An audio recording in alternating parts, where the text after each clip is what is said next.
We're always trying to make good first impressions. So how do we do this? How can we make a good first impression on a social situation? We're always trying to create opportunities for ourselves, and we're always trying to make it easier for us to make those opportunities. But people say opportunities are hard to come by and it's hard to make them. But in actual fact, is it easier than what everyone makes it out to be? So for me, the best thing to do is say that every situation is an opportunity. And this is mine. I want to borrow a volunteer from the audience. Is anyone willing just to come over here? I'm going to ask them to pick a card from the deck over here. And is anybody willing to come? Put your hand up if you're willing to come. Person in the middle, I can see. Yeah, if you come up, that would be great. Thank you. Give them a hand, guys.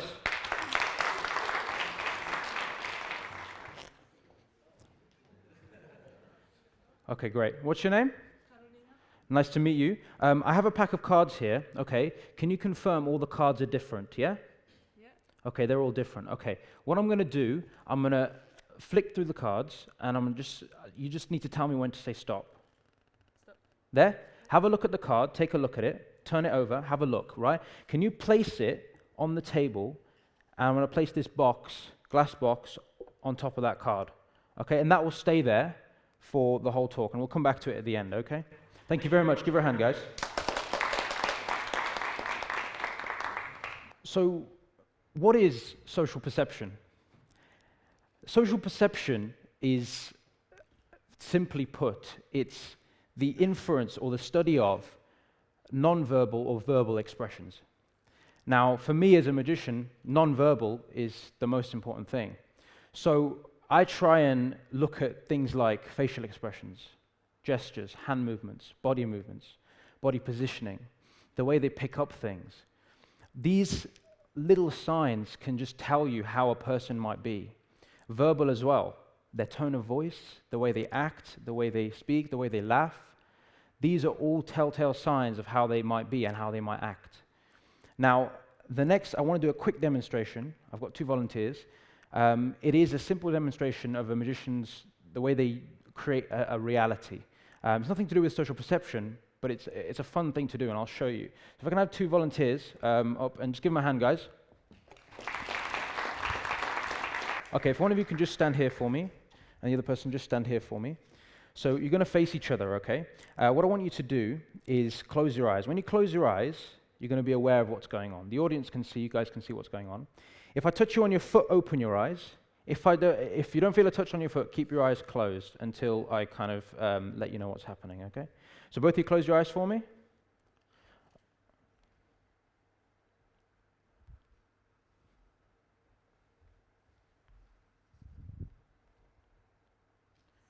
Okay, look, watch. Keep your eyes closed, watch, look. Okay, open your eyes. Did you feel a touch, yes or no? Yeah, on this side. You felt a touch on your shoulder? Yeah, on the back here. Well, that's the thing, I touched her. So this is the weird thing. Thank you so much, guys. Give them a round of applause. Thank you. So this kind of demonstration, it creates a dual reality.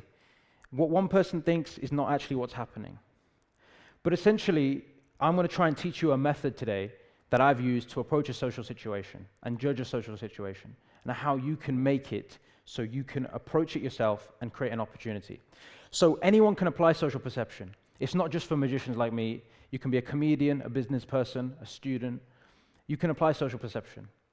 And the way you do that is just through this acronym that I've come up with. And this acronym, it looks a bit weird, and you might think it's gibberish, but actually it's this. It's LSP Now VIP. Literally stands for you can separate it into 3 things. And that's LSP, Now, and VIP. Now and VIP seem a bit self-explanatory, so you can probably work out what they mean. But LSP is probably the most complex part. LSP stands for Leveled Social Perception. Leveled Social Perception basically means putting everyone on a level playing field. So before you approach a situation, put everyone on a level playing field. No, don't be too overconfident, don't be too naive, but put everyone on a level playing field. I'll explain a little bit more in a second. The next one is now. It means in the moment. So forget what's happened in the past. Forget what's happened in the future, what's going to happen in the future. Focus on what's in front of you. And the last one, you can probably gather what this means. It's VIP, very important person. Now, the very important person is the person you're trying to speak to. So in a social situation, it could be a CEO, or it could be a celebrity. You're trying to speak to that person, but that person is the VIP. It's going to be, tough to get to them.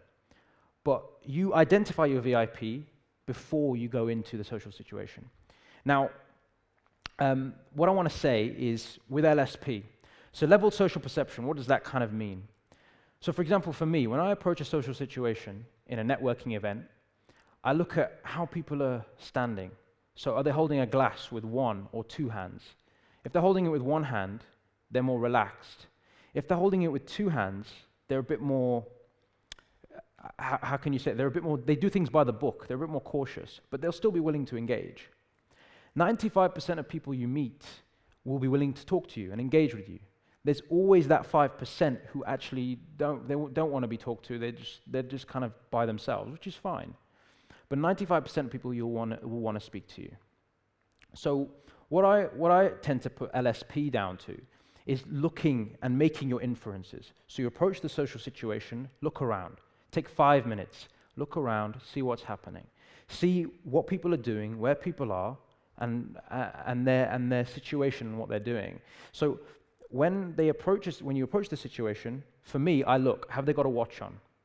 I do a trick where I end up asking them to pick a card, sign it, and the card ends up folded underneath their watch. It's a great trick, I love doing it, and it gets the best reactions. But I analyze the situation, they've got a watch on, okay, I'll make a note of that, I'll come back to that person later. Or I even load the card in 5 minutes before I'm going to do the trick. It sits there because they don't look at their watch, and it's staying there. I've done that before. And the next thing is look at what people's tone of voice are. Whether they're holding the glass or whether they're holding it with two hands. I'll target people who are holding a glass with two hands because I know they'll do things by the book. Person with one hand leaning on a tabletop will be more relaxed. They'll try and catch me out. So I know I need to target that person who's going to do things by the book in order to get access to that group and impress everybody. Are they laughing a lot? Laughter is great. For a magician, it's great. For a comedian, it's even better. But for someone who wants to have a few minutes with a CEO and wants to talk to them, laughter's not good. So for me, laughter is great because it gathers attention and gathers crowds. My client sees that, they see that I'm entertaining people, I get booked again. So for me, it's great. For you guys and people who want to just talk to people and have a few minutes, it's not good because it causes attention. So you might want to wait until that person who's laughing a lot moves away from that person you want to speak to before you go and speak to them. Because then you can have your 5 minutes that you need solely one-on-one. And that brings me on to the now. So what's happening in front of you? Forget what's happening in the past. Forget the fact that you might have messed up, you might have mumbled a little bit and got your words mumbled up before at another event. That doesn't matter. Focus on what's happening in front of you. Focus on impressing the people in front of you. And it's the same with the future as well. Don't go to you see the CEO, you want to speak to them. Don't think that, okay, if I speak to them, they're going to expand my business, they're going to give me a job, they're going to promote me on their social media, it's going to be great. But if I don't do that, if I don't get it right, they're not going to. But you're already putting a lot of stake already. You're already putting yourself under a lot of pressure. So forget that. Just focus on impressing them. And then VIP. Again, target that very important person. And map out how you're going to get to that person. Whether it's speaking to him, her, them, then the cat, then the dog, and then you speak to them, then so be it. Map out how you're going to get to that person. An example of what I did is that Floyd Mayweather, I met him, he's an undefeated boxer, you may know of him, and he was at a hotel. I was performing in the hotel at a wedding, and then I was performing in his event in the evening. But he was downstairs with his team. I thought, okay, this is my opportunity. How can I get to him and perform magic to him? Essentially, what I did was I saw his bodyguard separate from the group. I showed magic to his bodyguard. His bodyguard enjoyed it and then invited me to perform for him. So it was that type of thing that I used to map out how I was going to get to him. Now, the next little thing that I've got here is the Harold Kelly theory. It's a quick theory that you can do a lot of research on online by yourself. But essentially what it does is anything that happens with say that CEO, say he invites you to perform, everyone else in that group will naturally warm to you. They'll want to speak to you because you've been approved by that main person, that VIP. So that's why I've included this theory, because it's a very interesting theory that goes on to explain more about that. So the next thing is quickly about marketing. Marketing yourself is one of the best things you can do. LSP Now VIP, as I said, take that away with you and remember the 3 sections. But the main thing I want to say quickly is that it's important to analyze your situation. You analyze your situation, take 5 minutes, don't speak to anybody, take 5 minutes and see what's going on around you. And then, as I said, marketing yourself. Social media, there's been a lot of talks on social media today, and social media is the biggest door you could use to get to where you want. So social media, make your account on all the social medias. Have a platform on there, because then you can apply LSP Now VIP. If that VIP doesn't have this social media, but they have that one, make sure you've got an account on all of them, then you can contact them. Now, when I say talk about controlled persistence, controlled persistence is something I like to use when I try and message these important people.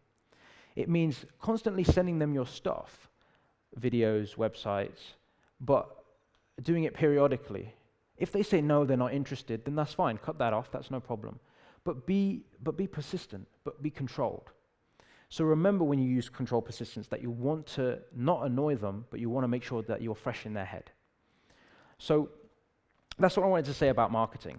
Now, for me, I said obviously the big picture is obviously the topic today.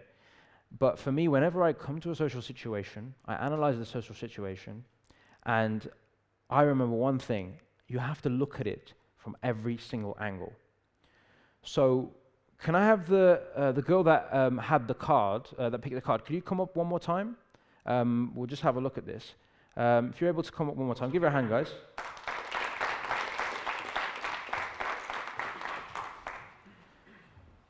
So we have a card here. You've seen it, okay? Maybe some of the audience haven't seen it. So are you able just to? I'll pick the box up and I'll hand you the card, okay? Take a look at it, and can you read out the name quite loudly? What's the name of the card? Should I read the read it out. 7? 7. Can you see that? 7 of diamonds. You see that? 7 of diamonds. So this card was picked by you, 7 of diamonds. I remember LSP Now VIP when I was saying this. The question is, have you looked at this from every angle? I've written this down on this piece of paper, you can see that. But if actually you turn it upside down, you can see that it says 7 of diamonds. And that is what happens when you look at things from every angle. Thank you so much, guys. I really appreciate it. Thank you so much. One last thing I want to do before I kind of go. I wanted to show you something. I have a lighter in my pocket. And what I want to do is just take a little bit of this. And if you can take the flame and just throw it on the floor. Thank you so much, guys.